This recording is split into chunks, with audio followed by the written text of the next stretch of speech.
नमस्कार सगळ्यांना. माझ्या चॅनलवर तुमच्या सगळ्यांचं खूप खूप खूप मनापासून स्वागत आहे. तर आपण आता बघणार आहोत की जुलै महिन्याचं प्रेडिक्शन काय आहे, जुलै महिन्यामध्ये काय काय गायडन्स आहे, तुमच्यासोबत काय काय होऊ शकतं, करिअर, रिलेशनशिप, हेल्थ वाईज, कुठल्याही गोष्टींमध्ये. तर आपण बघूया की जुलै महिन्याचं रीडिंग तुमच्यासाठी काय आहे. तर युनिवर्सला, त्या ब्रह्मांडाला थँक्यू बोला आणि आपण बघूया की जुलै महिन्याचं रीडिंग तुमच्यासाठी काय आहे. तर रीडिंगला स्टार्ट करूया. Page of swords. खूप जास्त पुस्तकी ज्ञान आलेलं आहे आणि आता ते ॲक्च्युअल ॲक्शनमध्ये उतरवायचं आता वेळ आलेली आहे. ओके, अभ्यास भरपूर केला, आता ते इम्प्लिमेंट करायची वेळ आलेली आहे. करिअरसाठी जे बघतायत किंवा काहीतरी करू पाहतायत, तर लिटरली तुमची न्यू बिगिनिंग होत आहे. काही नवीन सुरुवात करायची आहे, बिझनेसमध्ये नवीन सुरुवात करायची आहे, जॉबची नवीन सुरुवात करायची आहे. तर एक नवीन तुमची सुरुवात होणार आहे. लिटरली म्हणतात ना की खूप जास्त प्रयत्नांनंतर तुमचं एकदा फायनली त्याचं एक रोपटं दिसायला लागतं. तर एक्झॅक्टली जुलै महिन्यामध्ये तुमचं एक न्यू स्टार्ट होणार आहे. त्यामध्ये अजून एक मेसेज हा आहे की टाईमली तुम्हाला चेंज व्हावं लागेल. ओके, अजून एक सांगू का? खूप जणांच्या इथे मला असं वाटतं की पाऊस पडतोय किंवा तिथे ते ते छोटे इन्सेक्ट्स जे असतात ना, ते आजूबाजूला आत्ता तुम्ही रिसेंटली पाहिलेले आहेत किंवा तुमच्या घराच्या बाहेर खूप खच पडलेला होता, असं काहीतरी वाटतंय मला. अजून एक सांगू तर फोकस्ड ऑन युअर सेल्फ. तुम्ही जसे पण आहात, तुम्ही बेस्ट आहात. स्वतःवर खूप जास्त प्रेम करा. कसेही असाल, पण तुम्हाला स्वतःची पर्सनॅलिटी अशा प्रकारे रिप्रेझेंट करायची आहे, अशा प्रकारे स्वतःला रिप्रेझेंट करायचं आहे, ज्यामध्ये लोकांना वाटलं पाहिजे की वाव, काय भारी माणूस आहे. आपण बघतो ना खूप लोक की ते असे छान जाडे असतात, पण आपल्याला असं वाटतं की किती छान गुबगुबीत आहे. सगळ्यांच्याच बाबतीत हे फिलिंग आपल्याला येत नाही हो ना. काही लोक खूप बारीक असतात, पण काही लोकांना बघून असं वाटतं किती बारीक आहे. पण काही लोकांना बघून ते इतके छान स्वतःला कॅरी करत असतात की छान वाटतं. डार्क असतात, पण त्यांची स्किन टोन छान असतो, ज्या प्रकारे ते राहतात असं वाटतं अरे यार, एखाद्या एकदम पांढऱ्या माणसाला सुद्धा ही मागे टाकेल, इतके सुंदर असतात. तर एक्झॅक्टली तुम्हाला जर काही अचीव करायचं असेल किंवा तुम्हाला कुठलीही न्यू बिगिनिंग करताना first impression is last impression हे म्हटलं जातं. आपण कोणाला तरी पटकन बघून आपण ठरवतो ना. मी जर असंच घरातल्या कपड्यांवर येऊन बसली, तुम्हाला नाही व्हिडिओ बघावं असे वाटणार.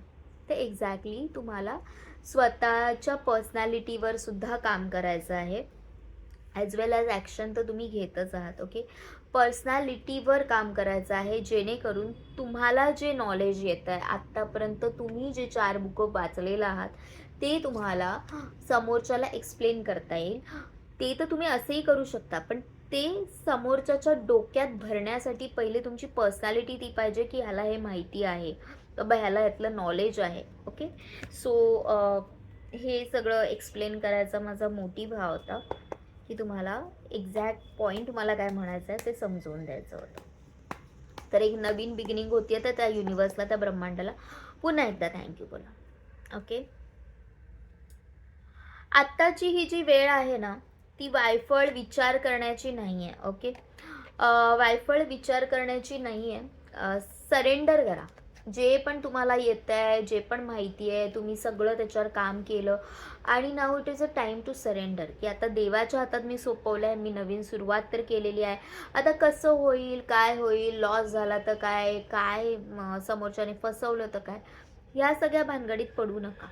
तुम्ही खूप विचार करून एखाद्या गोष्टीची नवीन सुरुवात केलेली आहे. मग हे करिअर असू दे किंवा नातं असू दे, खूप विचार करून तुम्ही त्या नात्यात पडलेला आहात, खूप विचार करून तुम्ही हे करिअर चूज केलेलं आहे. मग आता टेन्शन नका घेऊ की कधी होईल, काय होईल, काय होईल. मला असं वाटतंय की या फुल मून नंतर एक म्हणजे अमावस्येच्या आधीचा थोडासा काळ असतो, ज्याच्यामध्ये चंद्र तुम्हाला असा बघायला मिळेल, अशा प्रकारचा शेप एक्झॅक्ट जो म्हणतो एवढ्या साईजचा. म्हणजे एक 10 दिवसांनी आपण म्हणू शकतो. त्या ह्याच्यामध्ये तुम्हाला खूप जास्त काही काही म्हणतात ना, अनएक्सपेक्टेड ब्लेसिंग्स तुमच्या लाईफमध्ये येऊ शकतात. ओके. फक्त सरेंडर मोडमध्ये राहा. अ, गोष्टी उलगडायला सुरुवात झालेली आहे. ज्या गोष्टी आजपर्यंत तुम्हाला कळत नव्हत्या, की why this is happening to me, त्या गोष्टी आता उलगडायला सुरुवात झालेली आहे. तुमचं टॅलेंट आता लोकांनी बघायला सुरुवात केलेली आहे. लोकं आता तुम्हाला ॲडमायर करणार आहेत आणि आत्ता तुमची ॲक्च्युअल सिच्युएशन अशी झाली आहे, की बस अब मेरे से नहीं होता. माझ्याच्याने नाही होते. आत्ता थोडंसं तुम्ही तिथे पोहोचलेलाच आहात. You are just over there, की आता success is in your hand. तर हार मानू नका, कारण तुम्हाला माहिती आहे की तुमची कॅपॅबिलिटीज काय आहेत, तुम्ही किती सॉलिड पर्सनॅलिटी आहात, तुम्ही किती छान आहात. आणि इतके छान असाल तर तुम्हाला लोकांनी आज नाही तर उद्या ॲडमायर करायचंच आहे. स्लो सक्सेस असतं ना, ते कधी पण लाँग टर्मसाठी येतं. कारण त्यामध्ये तुम्ही खूप स्वतःला हिरे को तराशा जाता है ना, तर खूप तुम्ही स्वतःला खूप संकटातून बाहेर काढलेलं असतं, खूप प्रॉब्लेम्स तुम्ही बघितलेले असतात. त्यामुळे जेव्हा ते यश येतं, तेव्हा तुम्हाला माहिती असतं, की मला डील कसं करायचं आहे, माझ्या येणाऱ्या प्रॉब्लेम्सवर सोल्युशन काय आहे. आणि त्यामुळे डिले झालेला असला तरी आता फक्त टाईम आहे सेलिब्रेशनचा, एन्जॉय करायचा. एन्जॉय करा, मस्त बाहेर पाऊस पडतोय, छानपैकी एन्जॉय करा तुमचं लाईफ. खूप छान चाललंय सगळं आणि खूप छान होणार आहे पुढच्या आयुष्यात. तर पुढचे अजून 2 कार्ड घेऊया. म्हणजे जुलैचं ऑफकोर्स रीडिंग करतोय, the lovers card and the 8 of wands card. जसं मी म्हटलं की करिअर असू दे किंवा रिलेशनशिप असू दे, तुम्हाला वर्क तर दोन्हीवर करावंच लागणार आहे. You should be the perfectionist. तुम्ही एवढे लाईट असले पाहिजेत कुठल्याही गोष्टीला घेऊन, की एखाद्याने एखादा प्रोजेक्ट तुमच्यासमोर मांडला तर तुम्ही लगेच बोलता यायला पाहिजे की लेट स्टार्ट. ओके. तुमचं कोणावर प्रेम असेल आणि खूप जास्त डिफरन्सेस असतील आणि तो माणूस जर खूप जास्त कन्फ्युजनमध्ये असेल, तुम्हाला लगेच बोलता यायला पाहिजे की मी आहे ना, आपण करू, आपण दोघं मिळून करू. हा जो मानसिक आधार आहे तो एकमेकांना द्यायची गरज आहे. तुमचं सोलमेट तुम्ही अट्रॅक्ट करत आहात. सगळ्यांच्या बाबतीत नाही आहे, कारण जनरल गायडन्स आहे. ओके. बट कोणी असं व्यक्ती तुमच्या आयुष्यात येत आहे की ज्याचं जन्मोजन्मांतरीचं नातं आहे तुमचं त्याच्यासोबत, आणि ते समाजाच्या समजण्यापलीकडचं नातं आहे. दोघं खूप वेगळे आहात तरी पण we are same but different kind of. Okay. तुम्हीही तुमचं 100% ह्या रिलेशनशिपसाठी द्यायला तयार आहात आणि तोही त्याचा 100% ह्या रिलेशनशिपसाठी द्यायला तयार आहे. तुम्हीही स्वतःला त्याच्यासाठी बदलवायला तयार आहात, तोही स्वतःला तुमच्यासाठी बदलवायला तयार आहे. जर कुठे प्रॉब्लेम येतोय तर ते आहे लोकांचा, की लोक काय बोलतील. तर लोक काय बोलतील तर काय फरक पडतोय की ते काय बोलतात. मी नेहमीच सांगते की तुमचं आयुष्य तुमचं आहे. लोक काय बोलतील ना, याने अर्ध भारत जो आहे, अर्ध इंडिया जे आहे ते परेशान आहे की लोक काय बोलतील. बिंग अ टॅरो रीडर, आमच्याकडे अर्धी माणसं तर प्रॉब्लेम्स घेऊन यासाठी येतात की वर्क होत नाही आहे रिलेशनशिप या कुठलीही गोष्ट, कारण लोक मध्ये आहे. ओके. तर आता आपण बघूया की तुमच्यासाठी गायडन्स काय आहे. 3 कार्ड करते मी गायडन्सचे डायरेक्टली.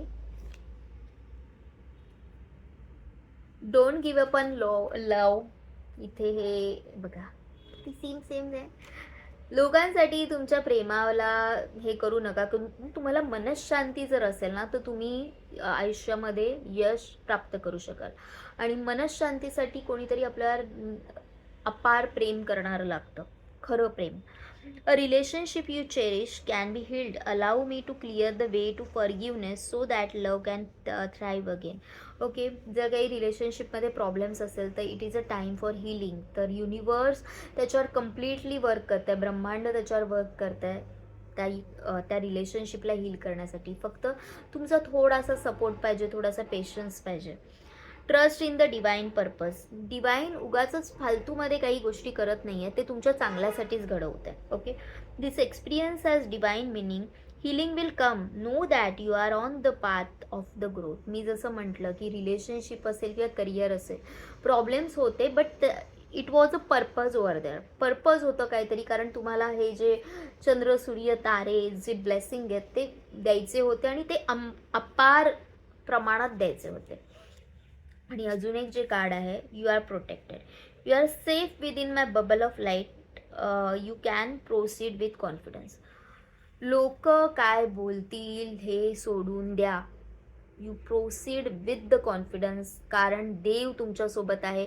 आणि जेव्हा तो तुमच्यासोबत आहे, अख्खं महाभारत झालं ना तरी तुम्हाला कोणीही टच करू शकत नाही आहे, लिटरली कोणी टच करू शकत नाही आहे.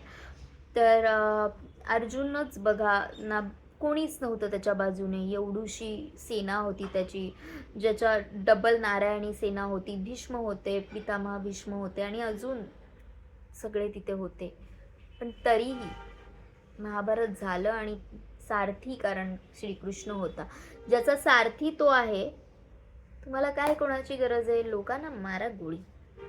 तर त्या युनिवर्सला, त्या ब्रह्मांडाला थँक्यू बोला आणि जुलै महिन्यालाही थँक्यू बोला आणि be grateful for what is coming in your life. तुमच्या लाईफमध्ये जे येतं आहे त्यासाठी ग्रेटफुल राहा आणि हा व्हिडिओला क्लेम करा, ह्या एनर्जीजला क्लेम करा, लाईक शेअर सबस्क्राईब करा, जेणेकरून जास्तीत जास्त लोकांपर्यंत हा व्हिडिओ पोचू शकतो. कारण हेच यूट्यूब ह्याच गोष्टींवर चालतं की जेवढे जास्त लाईक, जेवढे जास्त शेअर, जेवढे जास्त सबस्क्रायबर, जास्त लोकांपर्यंत ते ब्लेसिंग्स पोचतात. तर थँक्यू.